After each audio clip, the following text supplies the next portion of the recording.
তো গাইস আজকে আমার মনটা অনেক খারাপ, তার কারণ আমার ছেলে আমাকে ছেড়ে চলে গেল। তো আসসালামু আলাইকুম, তোমরা সবাই কেমন আছো? আশা করি অনেক ভালো আছো। আমিও অনেক ভালো আছি। যে যেখান থেকে ভিডিওটা দেখছো সকলে সুস্থ আছো এবং ভালো আছো। তো আজকের ভিডিওটা ডেইলি ব্লগ যেগুলো দেখাই আর কি, ডেইলি মানে সারাদিন আমি কী করি না করি বা সমস্ত কিছু এইগুলোই ভিডিওতে তুলে ধরার চেষ্টা করি। তার কারণ মানে কি বলো তো, আমরা তো এখানে সেখানে গিয়ে ভিডিও করা আমাদের সম্ভব নয়। আমরা তো গ্রামের হাউসওয়াইফ, তো এখানে সেখানে গিয়ে তো ভিডিও তো করতে পারি না, তাই না? তো আজকে আমি 4-5 দিন পর আমি ভিডিও দিচ্ছি। তার কারণ এমন হবে হয়তো 4-5 দিন পর কি 3 দিন এরকম হবে কিছু একটা। তো অনেক কয়েকদিন পর ভিডিওটা দিচ্ছি, অনেক কয়েকদিন পর মানে ব্লগ ভিডিও দিচ্ছি। তার কারণ আমার বাড়িতে অনেক আত্মীয় স্বজন এসেছিলো, তারপরেও আমি তো ভিডিও দিতে পারি না। তার কারণ বুঝতেই পারছো, যেহেতু আমি এমনিতেই লুকিয়ে লুকিয়ে ভিডিও করি, তো একটু একটু করি, তোমাদের সঙ্গে শেয়ার করার চেষ্টা করি। তো তার উপর আবার মানে অনেক সাগাই আত্মীয় স্বজন এসে গেছিলো, তো তাদের সামনে তো ভিডিও করা সম্ভব ছিল না। তো ওরা এখন কিন্তু দেখছো অনেক বাসন, এগুলো সব মাজবো। তার কারণ এতগুলো বাসন দেখে হতে পারছো, এতগুলো বাসন আমি কিন্তু কখনো মাজি না। তার কারণ আমরা বাড়িতে মোট 3 থেকে 4 জন মানুষ খাই। তো অনেক আত্মীয় স্বজন এসেছিলো, তারা সবাই খাওয়া দাওয়া করেছে। খাওয়া দাওয়া করে রান্নাবান্না করলাম তাদেরকে, খাওয়া দাওয়া করে টোরে সবাই তারপরে বাড়ি চলে গিয়েছিলো। তারপর আমি ভিডিওটা এগুলো করলাম। তারপর ভাবলাম যে ওরা যেহেতু চলে গেছে, আমি ওরা চলে যাওয়ার পর আমি যত বাসন টাসন ছিল, যত কাজ ছিল করেছিলাম।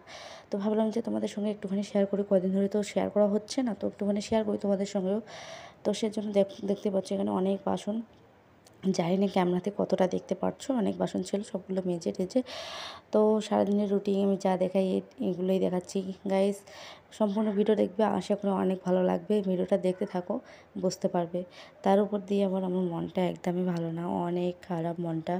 তো অনেক দুঃখ কষ্ট তো আছে, সেগুলো বাদ দিলাম, সেগুলো অতগুলো বলবো না। তুমি ডেলি ব্লগ আমার ভিডিও দেখতে থাকো। মানে একদিন আমার জীবন কাহিনী অনেক আছে, তো একদিন হলো আমার মানে বলার, যদি পারি তাহলে তোমাদের সঙ্গে একটুখানি শেয়ার করব। তো সেটা এখন না, পরে। তো মনটা মানে কেন খারাপ ভাবলে যে মনটা, বললাম যে মনটা খারাপ। তো কেন খারাপ আমার ছেলে কিন্তু আমাকে ছেড়ে চলে গেল ওর নানু বাড়িতে। তার জন্য কিন্তু একদমই ভালো লাগছে না, ছেলেটা যেহেতু চলে গেল, তো ভীষণ মনটা খারাপ।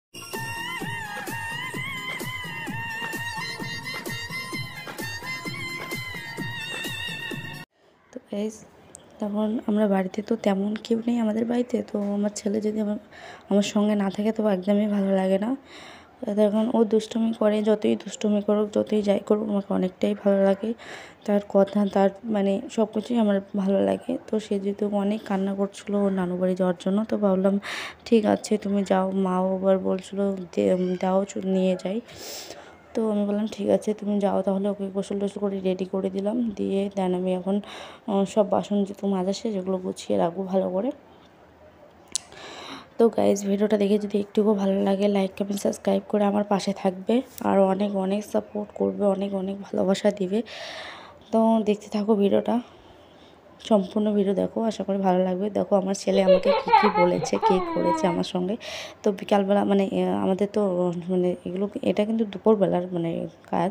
তারপর অনেক আত্মীয় জগত ছিল, অনেক আত্মীয় চলে গেছে। তো আমার মা ছিল শুধু, আমার মা, আমার মানে আব্বু ছিল। তো ওরা দেন বিকেলবেলায় ওরা যায়। তো বিকেলবেলার একটা ভিডিও তোমাদের সঙ্গে দিচ্ছি। তো আমার মা আর আমার আব্বু যেহেতু বাড়িতে ছিল না, ওরা একটু এক জায়গায় গিয়েছিলো, তো এসে আমার ছেলেটাকে নিয়ে যাবে। তো অনেক দুষ্টুমি করছিলো, দেখতেই পারছো। ও কিন্তু আমাকে ঘোড়া বানাতে চাইছিলো, যে তুমি একটু ঘোড়া হও, আমি তোমার পিঠে উঠবো। তো আমি মানে একদম ভালো লাগছিলো না গাইস। তো অনেকটাই শরীরটা খারাপ ছিল। তারপর ভাবলাম ঠিক আছে, ছেলে যেহেতু বললো, তার আবদার তো মিঠাইতেই হবে, তাই না? তো এই তো অনেক কিন্তু মারছিল আমাকে, মানে আর করছি না বলে আমাকে অনেকটা মারছিল। তারপর আমি পড়ে গেলাম, দেন আমি মানে একটা অ্যাক্টিং করলাম মরে যাওয়ার। তো ভিডিওটা এখানে শেষ করছি। আল্লাহ হাফেজ।